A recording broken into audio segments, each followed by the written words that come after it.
नमस्कार, TV9 मराठीमध्ये आपल्या सगळ्यांचे स्वागत। मी निखिला, पाहतोय देश महाराष्ट्र आणि बातमी आहे ती साताऱ्यामधून। साताऱ्यामध्ये भर सभेमध्ये मनोज जरांगे पाटील यांना भोवळ आली।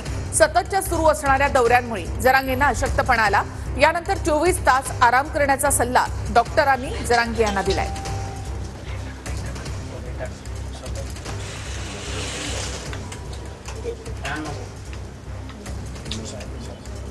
शरीरातलं साखरेचं प्रमाण त्यांच्या कमी झालेलं आहे।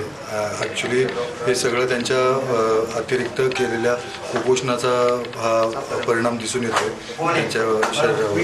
त्यामुळे आपण त्यांना विश्रांतीची तुम्ही काय सल्ला दिलेला आहे? त्यांना पूर्ण विश्रांती पाहिजे। 24-48 तास पूर्ण विश्रांती लागेल आणि त्याच्यात त्यांची प्रकृती स्थिर होईल। साताऱ्यामध्ये सभेदरम्यान जरांगेंना भोवळ। साताऱ्यात शांतता रॅलीच्या सभेदरम्यान मनोज जरांगे पाटलांना भोवळ आल्यानंतर जरांगेंवर डॉक्टरांकडून उपचार। 7 ऑगस्ट पासून जरांगेंचा पश्चिम महाराष्ट्राचा दौरा।